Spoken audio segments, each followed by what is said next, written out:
A salute to Jack Lemmon. Ladies and gentlemen, your host, Julie Andrews.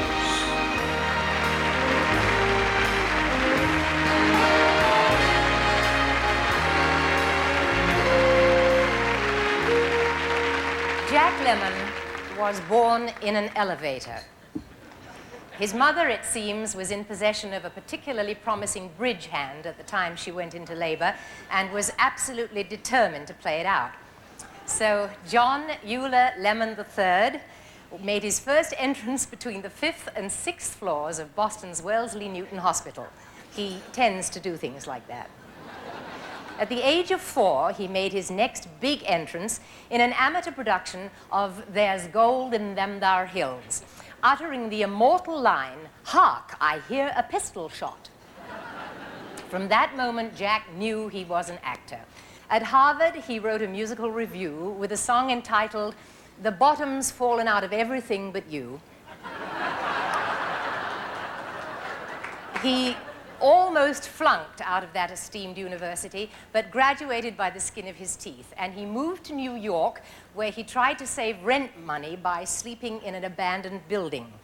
It was destroyed by a wrecking ball the next morning.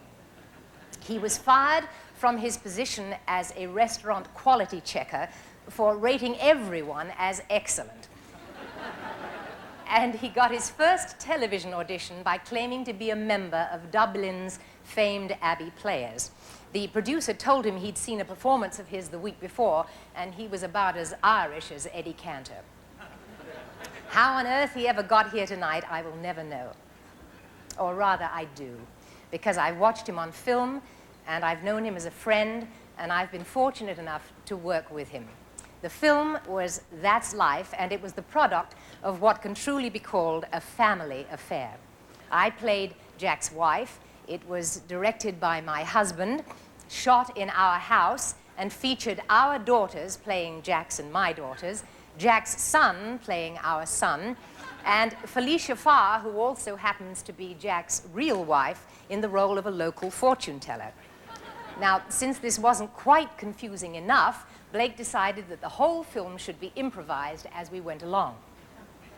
I remember showing up on the set, which meant walking downstairs to our living room, for our first day shooting, and I thought, oh, what a lark this is all going to be.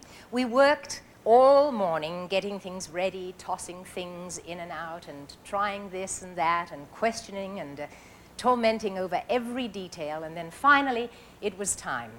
The cameras rolled, and suddenly there he was, Jack Lemmon. He walked through the door and began to speak. He kissed me hello and talked. He sat at the piano and talked. He moved up the stairs and talked. He changed his clothes and talked, and all the while I kept thinking, oh dear God, don't let him stop talking, because then it will be my turn. And happily, he never did. Jack is a consummate professional and a brilliant performer, and I am so glad that he's being recognized tonight.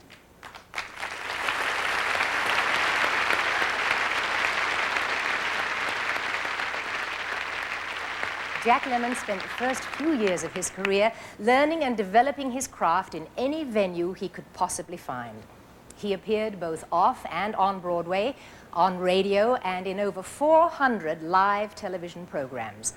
He was the host of Tony Twin Time, inviting the viewers to guess which twin has the Tony.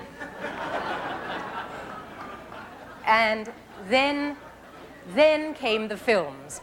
From his first moment on screen in a short feature produced by one of the most revered and influential organizations in this country, it was clear that Jack Lemmon was destined for greatness.